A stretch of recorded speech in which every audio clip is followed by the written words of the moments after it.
इस वीडियो में मैं आपको बताने वाली हूँ आप कैसे एक परफेक्ट इटली ट्रिप बना सकते हैं। हेलो दोस्तों, मेरा नाम है Kritika and welcome back to my channel. तो लेटली आपने देखा होगा इंस्टाग्राम एंड यूट्यूब पे इटली कितना ट्रेंडिंग है एंड ऑनेस्टली ट्रेंड में होना बनता भी है।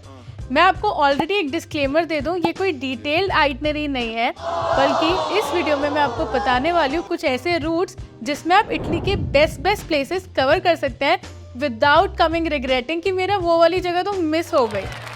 नाउ आई एम श्योर आप जब भी इटली के बारे में सोचते होंगे तो आपके दिमाग में ये तो बिल्कुल आता होगा कि भाई मिलान कैसे मिस कर दे, शॉपिंग करनी है। इटली गए और वेनिस की गंडोला राइड नहीं की तो क्या ही गया। इटली जाके आई एम श्योर आप भी मेरी तरह नेपल्स तो ज़रूर जाना चाहेंगे to know about the birth place of pizza and Rome, वो तो मिस ही नहीं किया जा सकता। इसीलिए इस वीडियो को मैंने 3 सेक्शंस में डिवाइड किया है। पहले सेक्शन में हम बात करेंगे नॉर्दर्न इटली के बारे में जो मोस्टली लोग प्रेफर करते हैं। सेकेंड पार्ट में हम बात करेंगे सदर्न इटली के बारे में जो थोड़ा सा एक्सपेंसिव पड़ता है। और वीडियो की लास्ट सेक्शन में मैं आपको बताऊंगी कि मैंने कैसे थोड़े parts of north Italy and थोड़े parts of south Italy cover करे, जो थोड़ा सा एक टायरिंग प्रोसेस है, लेकिन आप भी मेरे प्लान के साथ जा सकते हैं। तो बात करते हैं पहले सेक्शन की जिसमें हम नॉर्थ पार्ट ऑफ इटली देखेंगे। तो इटली के नॉर्दर्न पार्ट में कुछ बहुत अच्छी जगहें जैसे कि Rome, Milan, Florence and Venice. So assuming आप इंडिया से फ्लाई कर रहे हैं तो you can catch a direct flight to either Rome और Milan, whichever is cheaper for you. तो अगर आप रोम में हैं तो यहाँ पे आप इजीली 3 to 4 days स्पेंड कर सकते हैं, where you can explore the Roman history, you can see Colosseum, Pantheon and definitely have some amazing gelato. So after spending 3 to 4 days in Rome, you can catch a 2.5 hour train to Florence.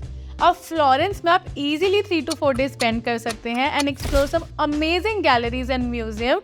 And Florence जाके leaning tower of Pisa जाना तो बिल्कुल भी मत भूलना, जो almost एक half day trip है from Florence. After enjoying your time in Florence you can directly head to Venice, जो यहाँ से 2 से 2.5 घंटे दूर है। वेनिस में you can enjoy the beautiful gondola ride and इस जगह पे आप 2 से 2.5 दिन बिता सकते हैं। वेनिस के ही पास है डोलोमाइट्स। अगर ये जगह आपकी आइटनरी में फिट होती है so it's a must go. Dolomites जाके explore some Italian Alps and then directly heads towards Milan. Milan में 3 से 4 दिन आप रिलैक्स कर सकते हैं, शॉपिंग कर सकते हैं, अमेजिंग से रेस्टोरेंट एक्सप्लोर कर सकते हैं एंड उसके बाद सीधा अपने घर आ सकते हैं। तो ये तो हो गया नॉर्थ इटली। अगर आप सदर्न इटली जाने का सोच रहे हैं तो एक बात ध्यान में रखना कि जेब तो ढीली होने ही वाली है, बिकॉज सदर्न इटली थोड़ा एक्सपेंसिव पड़ता है। बिकॉज सदर्न इटली में कोई भी डेडिकेटेड इंटरनेशनल एयरपोर्ट नहीं है तो आपको रोम में ही लैंड होना पड़ेगा। ना जैसे हमने पहले डिस्कस किया, रोम में आप 3 से 4 दिन बिता सकते हैं and you can head to Naples जो 1 से 1.5 घंटा दूर है। No Naples is the birth place of pizza और मैं भी इसी एक्साइटमेंट के साथ गई थी, लेकिन ऑनेस्टली नेपल्स में मुझे ज़्यादा मज़ा आया नहीं बिकॉज बहुत क्राउडेड है और वो सिटी बिल्कुल भी क्लीन नहीं है। तो मैं तो वहाँ पे 1 दिन के लिए ही थी। सो आप नेपल्स में 1 से 2 दिन प्लान कर सकते हैं। Then we'll go to Amalfi coast. Amalfi coast महंगा है लेकिन एक जुगाड़ है, पोसितानो, सलेर्नो, सोरेंटो सब सेम लगता है। सो नेपल से इन सारी जगहों में आप 3 तरीके से पहुँच सकते हो। You can either take a ferry, bus और ट्रेन। तो इन सारी जगहों में जहाँ पे भी आपको अपना बजट होटल मिले आप उस जगह को बुक करा लो एंड अगले 4 से 5 दिन में आप इजीली सारी जगह को डे ट्रिप्स में कवर कर सकते हो, बिकॉज यहाँ पे हर आधे घंटे में बसेस चलती हैं। सो इन सारी जगहों को घूमने के बाद आप एक डे ट्रिप ले सकते हो कप्री के लिए, जो एक ओवर क्राउडेड आइलैंड है बट वर्थ गोइंग है। आप पोम्पे भी जा सकते हो जो इटली की हिस्ट्री में एक बहुत फेमस जगह है। तो नॉर्थ और साउथ इटली तो मैंने आपको बता दिया, लेकिन अगर आप भी मेरी तरह पागल हो और कह रहे हो कि भाई मुझे तो नॉर्थ भी जाना है, मुझे तो साउथ भी जाना है, मुझे तो वेकेशन पे थकना है, तो आप भी मेरे वाला रूट फॉलो कर सकते हो। सिंस मैं ऑस्ट्रिया से आ रही थी I landed in Naples and without wasting any time मैं वहाँ से सीधा अमाल्फी के लिए निकल पड़ी। अब भाई अपने आप को प्रो समझते हुए, रिसर्च ना करते हुए अमाल्फी में पहुँची 8 से 9 घंटे में।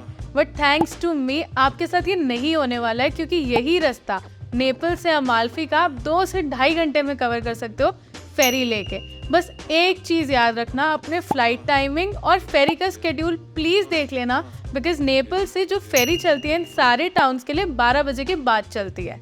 तो मैं अमाल्फी कोस्ट 3 दिन के लिए थी और जिसमें मैंने सोरेंटो, पोसितानो और सलेर्नो कवर किया था अपने डे ट्रिप्स में। अमाल्फी सिटी सेंटर भी ज़रूर जाना, बिकॉज भाई क्या वाइब है। इतने स्मॉल क्यूट कैफ़ेज़ हैं, शॉप्स हैं और यहाँ से अपनी फैमिली के लिए एक बॉटल लेमन चेरो तो ज़रूर लेके आना।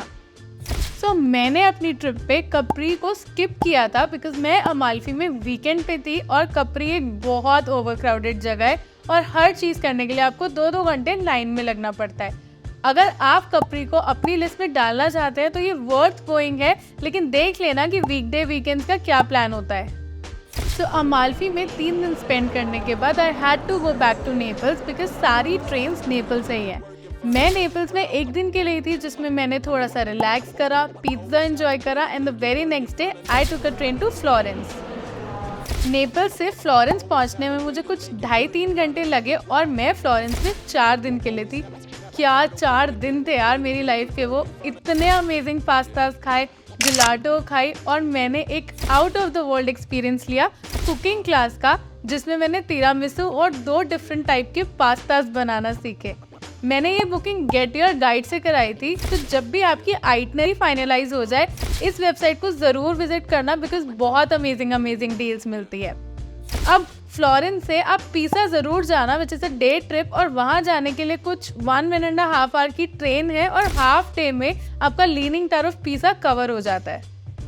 अब भाई फ्लोरेंस में तो 4 दिन भी कम थे और अगर मेरा बस चलता मैं तो वहीं बस जाती, लेकिन अब ट्रिप तो आगे बढ़ानी ही थी ना। So I headed to my last leg of the trip, Rome, जो मुझे पहुँचने में ट्रेन सिर्फ 2 घंटे लगे। तो मैं रोम में अगले 4 दिन के लिए थी और मैंने कुछ भी नहीं छोड़ा, लिटरली कुछ भी नहीं। सारे amazing famous tiramisu spots cover करे, कोलोसियम देखा, पैंथियन देखा और वेटिकन सिटी को भी एक्सप्लोर किया। अब रोम में 4 दिन घूमने के बाद, अपने पैर तुड़वाने के बाद और सबसे इम्पोर्टेंट अपनी पॉकेट खाली करने के बाद मैं लौट आई इंडिया। तो भाई सारे सेक्शंस की बात करने के बाद all in all northern Italy थोड़ा प्रेफर्ड रूट रहता है, सदर्न इटली थोड़ा सा एक्सपेंसिव रहता है और थर्ड रूट थोड़ा सा टायरिंग रहता है। तो आपको जो भी अपने लिए बेस्ट लगे, आपके बजट में हो, आप वो रूट डिसाइड कर सकते हैं। आई होप आपको ये वीडियो इन्फॉर्मेटिव लगा, तो जल्दी से इसको लाइक करना, आपके जो भी फ्रेंड्स इटली जाने का सोच रहे हैं उनके साथ ये वीडियो शेयर करना, और मेरी नेक्स्ट वीडियो में मैं डिटेल्ड आइटनरी के बारे में बात करने वाली हूँ, तो जल्दी से मेरे चैनल को सब्सक्राइब भी कर दो।